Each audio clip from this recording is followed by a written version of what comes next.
behind the traditions and splendor of the British monarchy lie mysteries that challenge centuries of history and understanding. More than a political institution, royalty has always been associated with a powerful symbolism, blending spirituality, ancestral rituals, and the idea of a sacred lineage that sustains its authority. But what is the true meaning of royal blood and its connection to the perpetuation of power? Queen Elizabeth II, one of the most iconic figures in the world, represented the continuity of a tradition that seems to carry with it a profound occult knowledge. Is royal blood a symbol of spiritual power, or is there something more intrinsic that links royalty to ancient and mysterious practices? Since ancient times, monarchy has been associated with the idea of divine blood, a connection that transcends mere political leadership and enters the realm of the sacred. This notion did not arise by chance. In the ancient world, kings and queens were considered intermediaries between the human and the divine, as if the blood flowing through their veins was literally different, carrying unique spiritual properties. But what makes this blood so special? The expression blue blood, often used to describe royalty, is an example of this belief.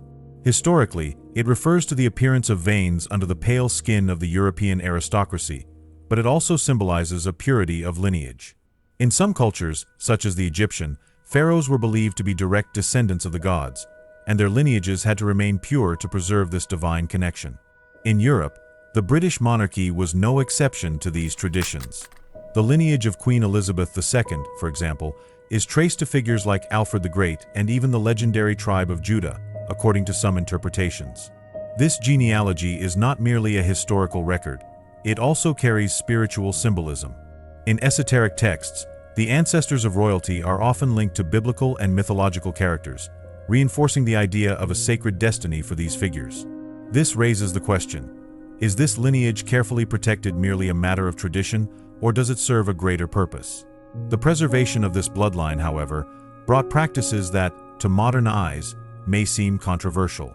Marriages between close relatives within the nobility were common, not only for political reasons but also to preserve genetic traits deemed sacred. These close bonds were seen as a way to keep the divine essence unchanged. But did this also reinforce something invisible, a spiritual energy that could not be diluted? The idea that blood is a conduit of vital energy appears in various spiritual traditions. In occultism, blood is believed to contain the force of the soul and can be used as a channel to access higher planes or invoke divine protection. These practices are not limited to the distant past. Many cultures maintain symbolic rituals involving blood as a way to sanctify significant moments. In the case of monarchy, some official events carry traces of this symbolism. The coronation ceremony, for example, is a moment of intense sanctification. During Elizabeth II's coronation in 1953, she was anointed with a sacred oil that, according to tradition, was reserved for those considered chosen by God. This act, though seemingly simple, has deep spiritual roots.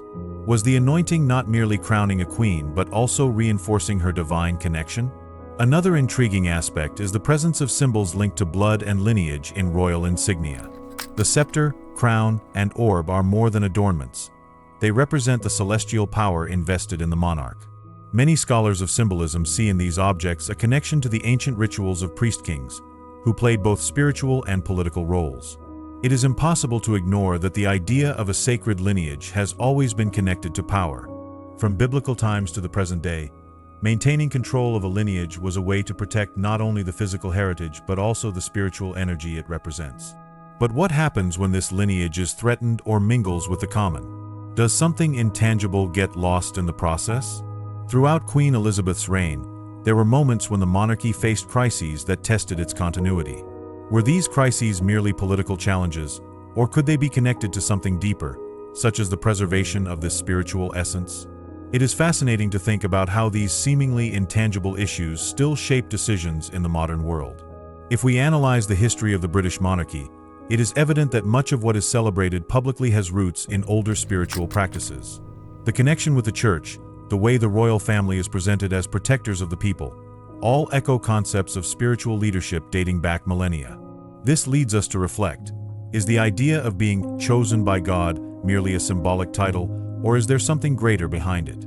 Today, modern science rejects the idea of literally special blood among monarchs. But does that mean all these spiritual and symbolic beliefs are wrong? Or could it be that, on a subtler level, there is something we still do not fully understand? The fact that so many cultures and traditions share this reverence for royal blood may be a coincidence, but it could also point to something much deeper. The lineage of the British royalty is one of the oldest and most respected in the world, but its strength comes not only from tradition. There is a delicate balance between what is visible and what is hidden, between history and myth. And perhaps this is exactly what keeps the monarchy relevant today. Its ability to preserve, even in a modern world, the idea that there is something sacred and eternal tied to power. Whether royal blood is truly the key to this spiritual connection or simply a carefully guarded metaphor, this is a question we may never fully answer. But what is certain is that, in every drop of this symbolism, lies the weight of centuries of beliefs, traditions, and mysteries. After all, what is power without the mystery that sustains it? The relationship between the British monarchy and secret societies is one of the most intriguing aspects of its history, not due to theories or rumors, but because of the crucial role these orders have played in preserving spiritual knowledge and providing strategic counsel over the centuries. Far from being mere symbolic associations, these connections reveal a network of alliances and practices that have shaped the crown's power in unexpected ways. The monarchy's link to Freemasonry is a fascinating example. Many royal figures, including King George VI, father of Queen Elizabeth II, actively participated in Masonic rituals. Freemasonry, far from being just a social club, functions as a spiritual school that seeks to preserve and transmit ancient teachings about the universe, the soul, and power. Could the royal family's involvement in this order reflect a quest for wisdom beyond the physical realm? Beyond Freemasonry, other orders, such as the Order of the Garter, stand out for their exclusivity and mystery. Founded in 1348, the Garter is often seen as a guardian of the monarchy's sacred tradition. Its motto, Honi soit mal y pense, shame on him who thinks evil of it, conveys a message of loyalty and spiritual protection. Is this order merely a medieval relic, or does it still play an active role in sustaining royal power? We cannot overlook the role these orders have played in the creation and preservation of royal symbols. The scepter, the orb, and the crown, though often viewed as ceremonial objects, are imbued with esoteric meanings. Freemasonry, for instance, associates the scepter with spiritual power, while the orb represents divine dominion over the earthly realm. It is possible that these orders have played a fundamental role in shaping the monarchy's symbolism over the centuries. But what makes these connections so significant? Throughout history, crises such as wars, internal conflicts, and social changes have challenged the monarchy's continuity. In many of these moments, members of secret orders were called upon to intervene, whether as spiritual advisors or strategists. During the 100 Years' War, for example, there are records of members of the Order of the Garter working to protect the crown's secrets and preserve alliances. This strategic intervention is not limited to the past. In the 20th century, the monarchy's involvement with Freemasonry and other orders took on a more discreet but no less relevant character. During World War II, spiritual protection rituals are said to have been performed to ensure the safety of the monarchy and the United Kingdom. These rituals, though sparsely documented, suggest a continuity of the royal family's spiritual practices. Interestingly, the relationship with these secret orders is not one-sided. Just as the monarchy benefits from the wisdom and secrecy of these societies, the orders themselves find a source of legitimacy in the royal family. The presence of royals in their circles strengthens the idea that spiritual and political power are interconnected. This raises an intriguing question. Who influences whom in this relationship? Another compelling point is how these orders operate during times of transition. The coronation of a monarch, for example, is more than a political event. It is a deeply symbolic spiritual ritual. The anointing with sacred oil, previously mentioned, is accompanied by a series of oaths rooted in ancient texts preserved by these orders. Do these rituals have a direct impact on the monarch's spiritual connection with their people? There is also the aspect of spiritual protection. Many of these orders believe that the monarchy represents an energetic axis connecting the divine to humanity. Protecting this axis, therefore, is not merely a political matter but a spiritual mission. This concept may seem distant from the modern world, but it is fascinating to consider that even today, such practices continue to occur behind the scenes. The monarchy's connection to occultism also raises another important question. To what extent do these practices influence royal decisions? During Queen Elizabeth II's reign, her balanced and reserved demeanor was often attributed to wisdom gained over time. But could some of that wisdom have come from spiritual advisors linked to these orders? Finally, there is the legacy of these connections for the future. Although secret societies have lost some of their visible influence, their impact remains in the traditions the monarchy preserves. The symbols, rituals, and the very idea of being chosen by God continue to shape public perception of royalty. Do these traditions still hold secrets that will only be revealed to future generations of monarchs? The relationship between the monarchy and secret societies is a delicate dance between the visible and the invisible, between political power and spiritual authority. Even if we never uncover all the details of this connection, it is undeniable that it continues to inspire both respect and curiosity. After all, what would the monarchy be without the mystery that surrounds it? Throughout history, the British monarchy has been profoundly influenced by alchemical and hermetic ideas, shaping not only its spirituality but also its vision of power and governance. Alchemy, with its quest for spiritual and material transformation, offered monarchs more than the promise of immortality. It became a roadmap for navigating the complexities of the physical and spiritual worlds. One of the most significant periods of this connection was the reign of Elizabeth I, during which John Dee, her personal advisor, played a crucial role. Dee was not just an astrologer, he was a devotee of hermetic and alchemical mysteries. He believed that England was a chosen realm, and that its destiny was directly linked to spiritual practices of purification and elevation. His studies with the Queen included rituals combining astrology and alchemical principles to ensure the kingdom's prosperity and protection. This hermetic vision was not limited to John Dee. During the reign of Charles I, for instance, there was a growing interest in alchemy as a spiritual science. Charles was known for seeking the counsel of alchemists on how to stabilize the kingdom politically during times of conflict. These meetings were shrouded in secrecy, and there are accounts suggesting that alchemical formulas and rituals were employed to safeguard the royal lineage. Another noteworthy aspect is how alchemy shaped the monarchy's diplomatic strategies. In the 16th century, international alliances were often negotiated based on spiritual principles. Henry VIII's marriage to Catherine of Aragon, for example, was not just a political union. It was seen by advisors as an event imbued with alchemical symbolism, uniting opposing forces, masculine and feminine, to create balance and harmony. Royal architecture also reflects hermetic principles. St. George's Chapel at Windsor, for instance, was designed with geometric proportions symbolizing harmony between the earthly and the divine. The use of stained glass and spiral motifs alludes to ideas of transformation and spiritual ascension, two central concepts in alchemy. This attention to incorporating hermetic principles demonstrates how the monarchy used physical space to amplify its spiritual power. Coronation ceremonies also carry alchemical traces, albeit symbolically. While the sacred oil used in anointing is widely known, there were other, less publicized rituals that reinforced the monarch's spiritual transformation. Some records indicate that royal advisors conducted private spiritual purification rituals before the coronation, aimed at preparing the monarch for their divine role. During the Renaissance, alchemy was regarded as a bridge between mysticism and science. This directly influenced the monarchy's support for scientific discoveries. Kings like James I encouraged research in fields that combined spirituality and science, such as chemistry and astrology, viewing these pursuits as extensions of hermetic principles. Could it be that the monarchy saw science not as a rival to alchemy but as its evolution?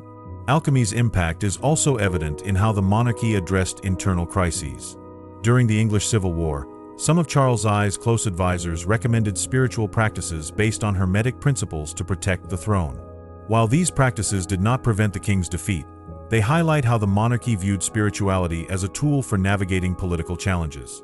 Interestingly, the transition from alchemy to modern science also left its mark on the monarchy. The support of kings and queens for scientists like Isaac Newton, who also had an interest in alchemy, shows how these practices continued to influence the court. Newton, who served as warden of the Royal Mint, may have applied his alchemical knowledge to practical problems, such as stabilizing the kingdom's economy. Another intriguing aspect is how alchemy influenced the public image of monarchs.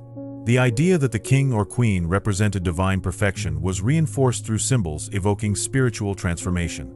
The choice of colors, such as gold, and the presence of alchemical emblems in clothing and artifacts underscored the perception of the monarch as a transmuted figure, someone elevated beyond common human existence. Although alchemy lost its prestige as a scientific practice in subsequent centuries, its spiritual legacy endures. The very concept of transformation, whether personal or social, remains an essential principle for the monarchy. In moments of crisis, the ability to adapt without losing its essence reflects a direct application of alchemical principles. Ultimately, alchemy teaches that true power lies in the ability to unite opposites and achieve balance.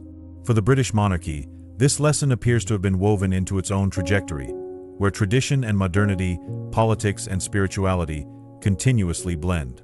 It is this capacity for transformation and transcendence that sustains the monarchy's relevance to this day, even in a world where mysticism often yields to rationality. The palaces and castles of the British monarchy are more than imposing structures. They are anchors of spiritual energy and centers of mystical tradition. From their foundations, these sites were designed not only to house earthly power but also to channel spiritual forces, serving as points of balance between the material and the invisible. Windsor Castle, for instance, transcends its role as an official residence. Strategically located on a hill following the Celtic tradition of occupying elevated land, it appears connected to ancestral forces. St. George's Chapel within its grounds is seen as a place of accumulated spiritual energy.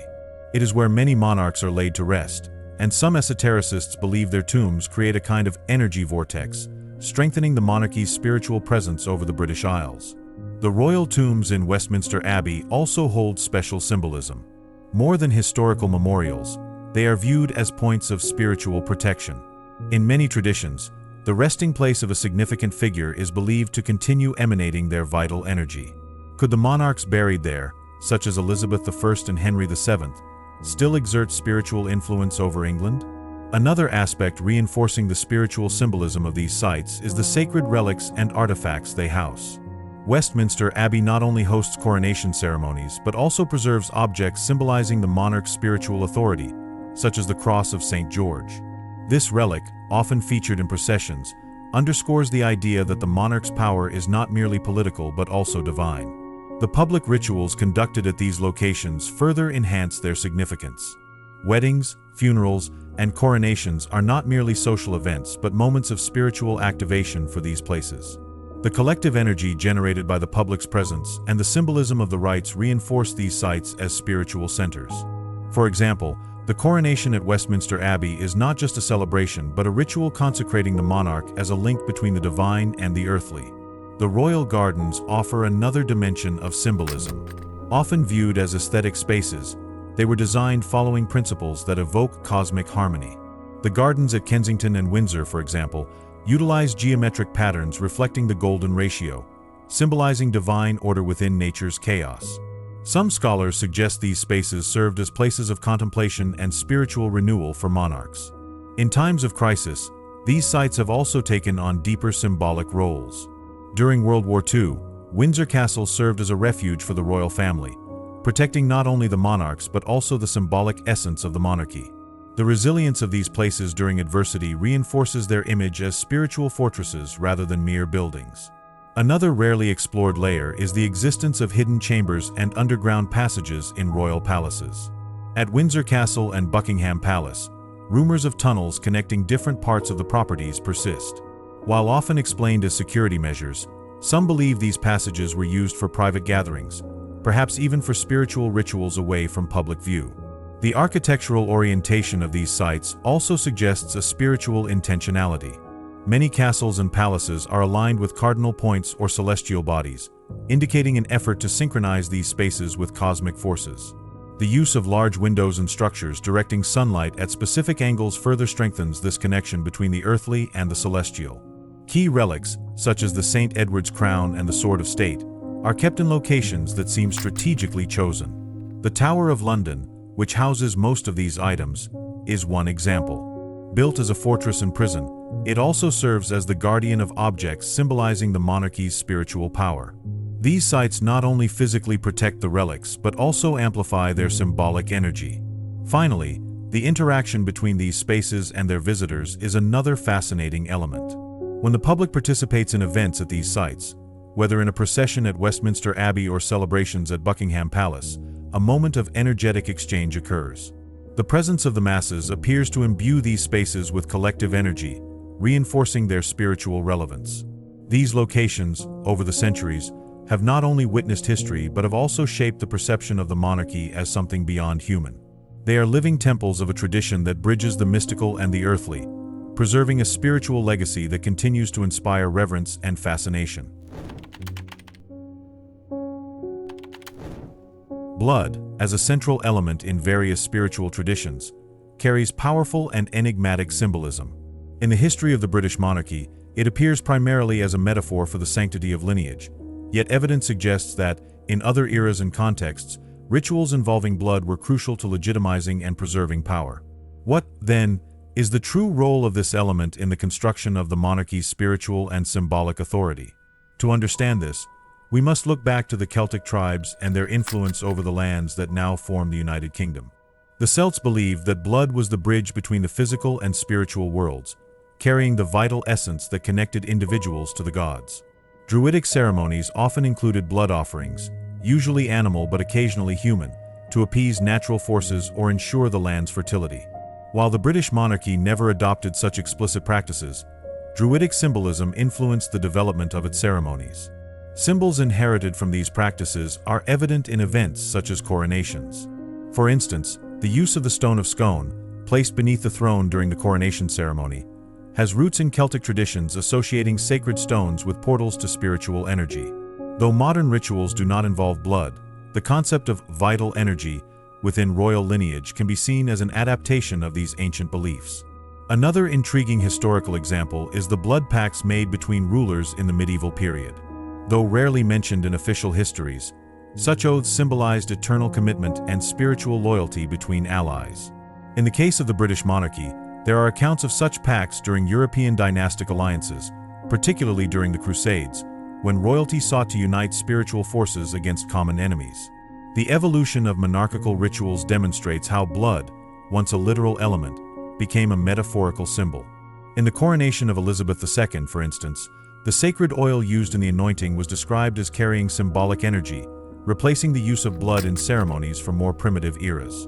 This suggests a continuity of spiritual themes, adapted to modern sensibilities.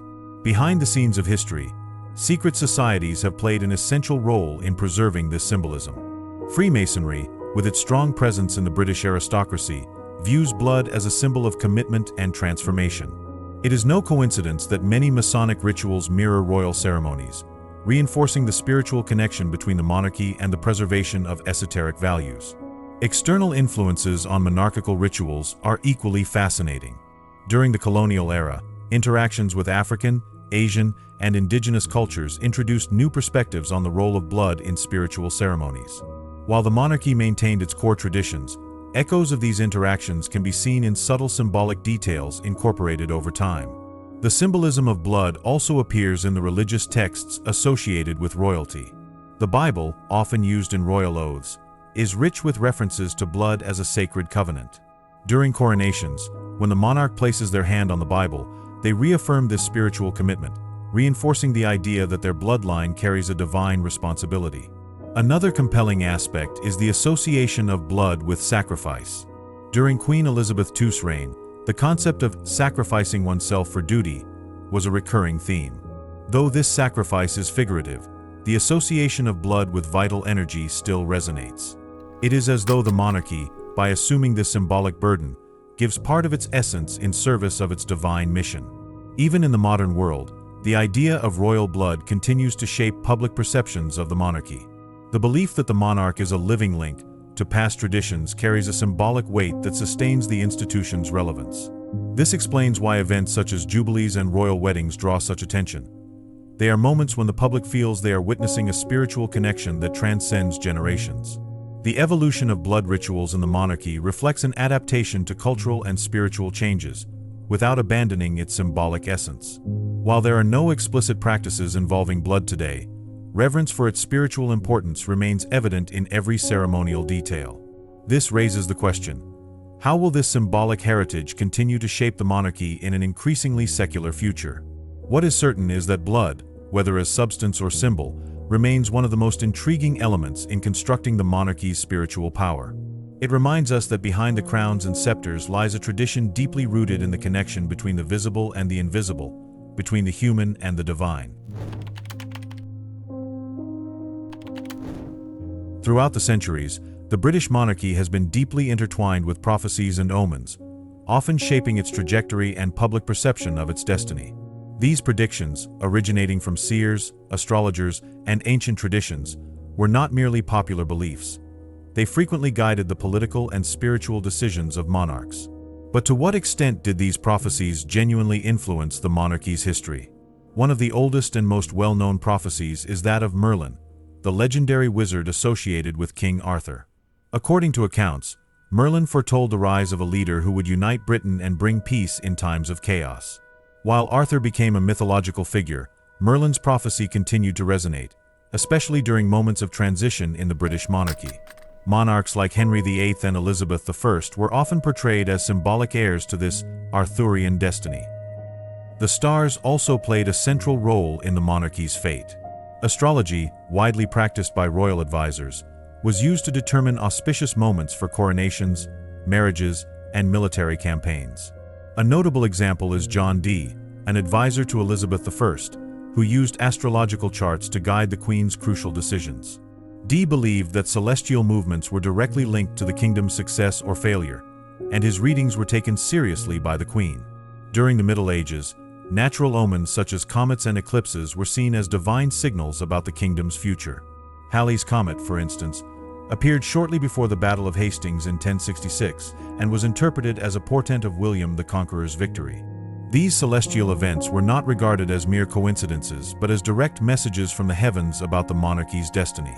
Another famous omen involves the Stone of Scone, used in the coronation of Scottish and British monarchs. Legend holds that the stone was blessed by saints and that its disappearance or breaking would be a bad omen for the monarchy. When the stone was stolen in 1950 by Scottish students, it sparked fears that this could symbolize a period of instability for the United Kingdom. The prophecies of Lady Margaret, a 17th-century Scottish seer, are also noteworthy.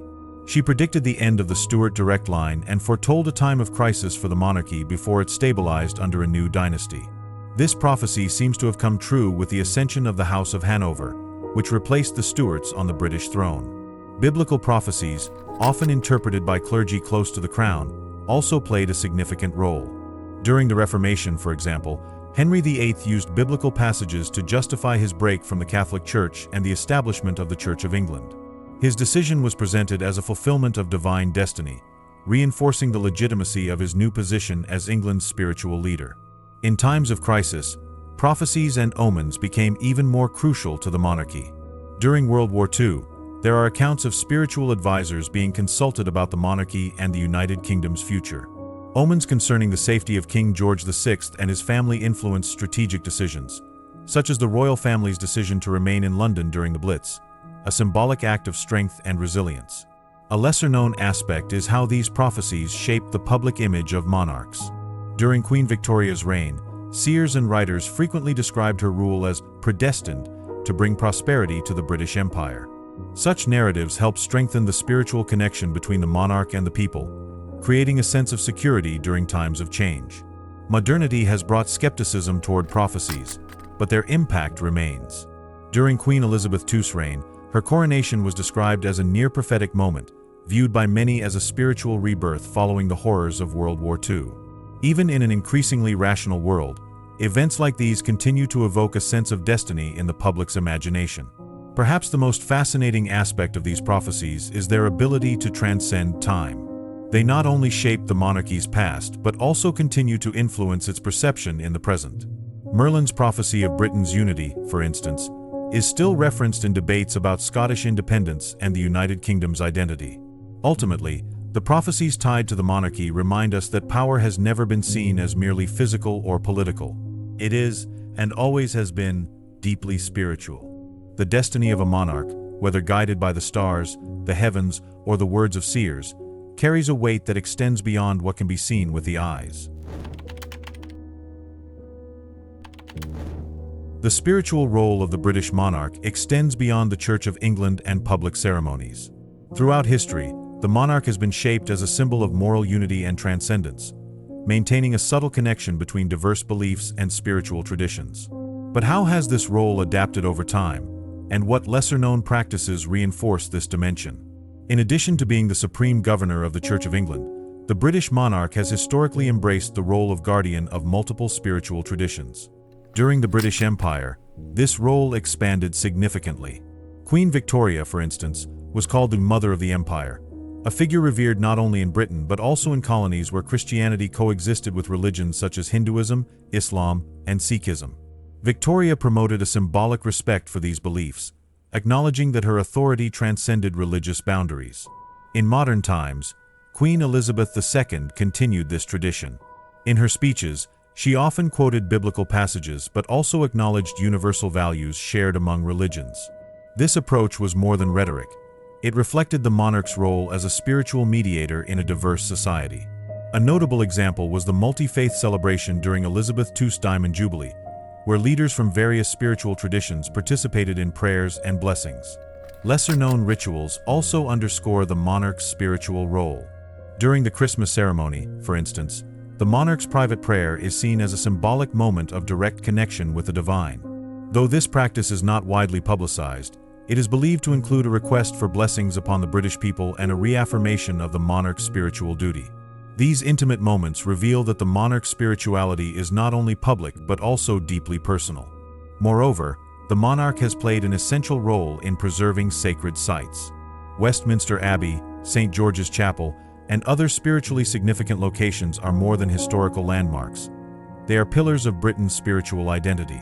Under Elizabeth II's reign, efforts were made to restore and protect these sites, not merely as cultural heritage but as spaces of ongoing spiritual significance. In times of crisis, the monarch often acts as a spiritual comforter.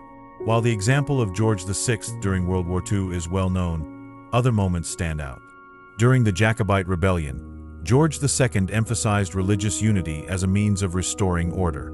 Even in more recent crises, such as the COVID-19 pandemic, Queen Elizabeth II's speeches delivered messages of hope, resilience, and moral strength, reinforcing the idea that the monarch is not just a political figure but a spiritual anchor in challenging times. However, the role of spiritual guardian requires balance. The monarchy has faced criticism for its association with the Church of England in an increasingly secular society. To address this, monarchs have adapted their messaging, emphasizing universal values such as compassion, justice, and solidarity. This transition has allowed the monarch's spiritual role to remain relevant in the modern world. Beyond Christianity, the monarch is also seen as a protector of Celtic and pagan traditions that remain part of British identity. Windsor Castle, for instance, located on lands with Celtic roots, is regarded by many as a site of ancestral spiritual energy. During events such as the summer solstice, these locations attract thousands of visitors seeking to connect with ancient spiritual traditions. The monarch's spiritual impact extends beyond the United Kingdom. On foreign visits, monarchs such as Queen Elizabeth II frequently participated in ceremonies highlighting the importance of faith and local spirituality. During her visit to India in 1961, Elizabeth attended an interfaith service, reinforcing her role as a spiritual mediator on a global scale. This spiritual dimension is also expressed through symbolic objects such as the crown, scepter, and orb. However, lesser-known items carry spiritual significance as well. The sword of offering, used in coronation ceremonies, symbolizes divine justice and the kingdom's spiritual protection. These objects are not merely ceremonial displays but extensions of the monarch's role as a guardian of spiritual heritage. Ultimately, the British monarch is more than a head of state. They are a reflection of the spiritual values that shape society.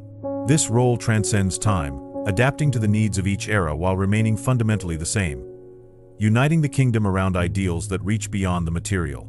Even in a world where religion's role is constantly evolving, the monarch continues to symbolize balance, compassion, and spiritual transcendence. The British monarchy, through all its transformations, has always been deeply rooted in spiritual symbolism that transcends politics and secular traditions.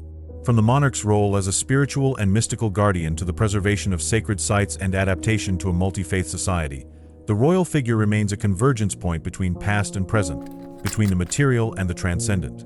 Even in an increasingly rational and secular world, the monarchy's spiritual dimension remains a cornerstone of its relevance.